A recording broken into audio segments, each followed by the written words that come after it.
গত ভিডিওটিতে আমি গরু ছাগলের একটা অঙ্ক বোঝাইছি। আজকের ভিডিওতে দেখো সেম, এখানে 12টি প্লেট উল্লেখ করা আছে। 12টি প্লেট এবং 20টি কাপের মূল্য 71 হচ্ছে 3920 টাকা। আগের অঙ্কটাতে কিন্তু এখানে 2টি গরু এবং 3টি ছাগলের মূল্য দেওয়া ছিল। সেম দেখো, এখানে জাস্ট অঙ্ক সংখ্যাগুলো একটু বেশি, এখানে আবার এইদিকে দামটা কম। তো 20টি প্লেট এবং 30টি কাপের মূল্য হচ্ছে 3920 টাকা। এখানে দেওয়া আছে একটি কাপের মূল্য দেওয়া আছে দেখো যে 145 টাকা। একটি কাপ, তো একটি কাপের মূল্য 145 টাকা। এখানে টোটাল কাপ আছে কয়টা, এখন এটা দেখতে হবে। টোটাল কাপ আছে 20টা। তো আবার আমি একটু বুঝাই দেই, এখানে একটু উল্লেখ করতেছি। এখানে 12টা হচ্ছে প্লেট প্লেট এবং 20টা কি কাপ, 20টা হলো কাপ কাপ এদের এই 20টা কাপ আর হচ্ছে 12টা প্লেট, এদের মূল্য হচ্ছে 71। মানে এর আর এর এই দুইজন প্লেট এবং কাপ, এদের টোটাল দাম হচ্ছে 71, হচ্ছে 3920 টাকা। তো এইখানে এই দামটাতে হচ্ছে কথা হচ্ছে যে প্লেটও আছে 12টা এবং কাপ আছে কয়টা, 20টা।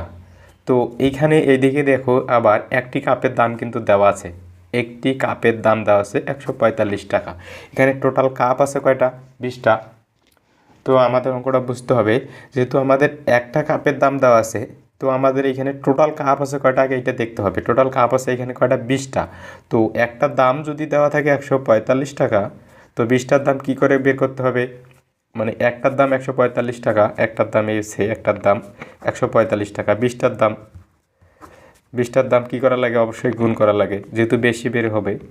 145 গুণন হচ্ছে, যেহেতু 20টার দাম 20।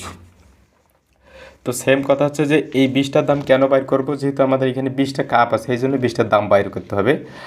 আমাদের বের করতে হচ্ছে একটি প্লেটের দাম বের করতে বলছে, কিন্তু এখানে টোটাল প্লেট আছে আবার 12টা, এটাও বুঝতে হবে।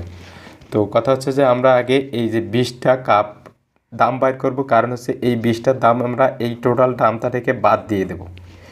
এই 20টা দাম যদি আমরা বাদ দিয়ে দেই এই দামটা থেকে, তাহলে 12টা কাপ পড়ে থাকবে, প্লেট পড়ে থাকবে এখানে।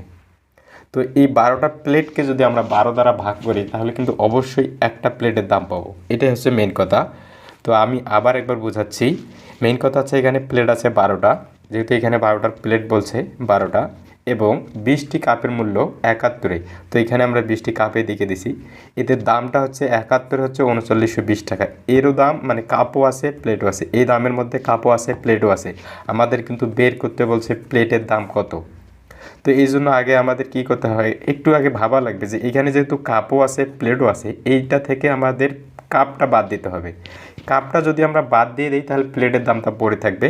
যেহেতু 12টা প্লেট আছে, 12টা প্লেট যেহেতু আছে, 12 দ্বারা যে সংখ্যাটা বাইর হবে তাকে যদি আমরা 12 দ্বারা ভাগ করি, একটা প্লেটের দাম পাবো। তো এটা হচ্ছে আবার ভাগের নিয়ম। তো মেইন কথা হচ্ছে এইটুকুই অংশ, আমি যে কথাটা বললাম, এইটুকু অংশ যদি কেউ ক্লিয়ার বুঝে থাকো, এই টাইপের যে কোনো অঙ্ক আসলে তোমরা করতে পারবে 100%। আমি যেহেতু প্রিভিয়াস একটা অঙ্ক ফুললি করে দিচ্ছি, তোমরা এই ভিডিওটা দেখে, আগের ভিডিওটা দেখে এই অঙ্কটা নিজে করে কমেন্ট করে জানাবা।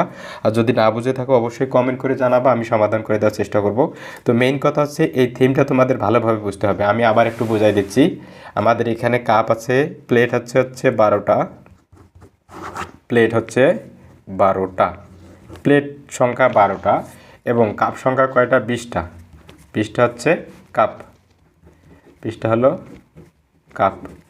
এই যে 20টা কাপ এবং 12টা প্লেট, এদের মূল্য, এই 20টারও মূল্য এবং 12টা দুইজনের মূল্য হচ্ছে 71-এ 3920 টাকা। এই দামটা তো কাপও আছে প্লেটও আছে। তো আমাদের কিন্তু বাইর করতে হবে একটি প্লেটের মূল্য কত। তো এই জন্য কী করতে হবে, আগে এই কাপটাক বাদ দেওয়া লাগবে, মনে মনে একটু ভাবা লাগবে যে যেহেতু আমাদের প্লেটের দাম বাইর করতে হবে, তো আমরা কাপটাক বাদ দেবো। তো কাপটা বাদ দেওয়ার জন্য কী করতে হবে, 20টা কাপের দাম আগে জানতে হবে যে কত।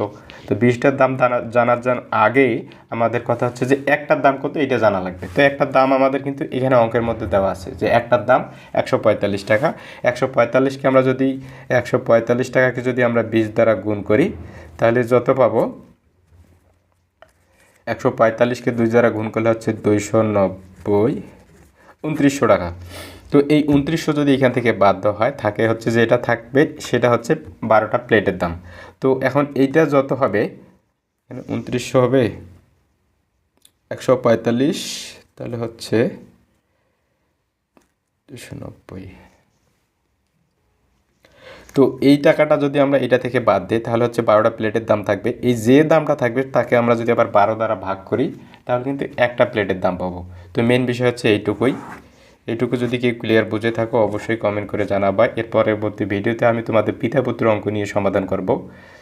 তো পিতা পুত্র অঙ্কতে অনেকেরই সমস্যা রয়েছে আমি বুঝতে পারছি। তো পিতা পুত্র এইরকম আমি এমনভাবে বোঝাবো যদি তোমরা কেউ মনোযোগ দিয়ে দেখে থাকো পিতা পুত্র কেন যে কোনো অঙ্ক দেখলে তোমরা খুব সহজেই করতে পারবা। ধন্যবাদ ভিডিওটি দেখার জন্য।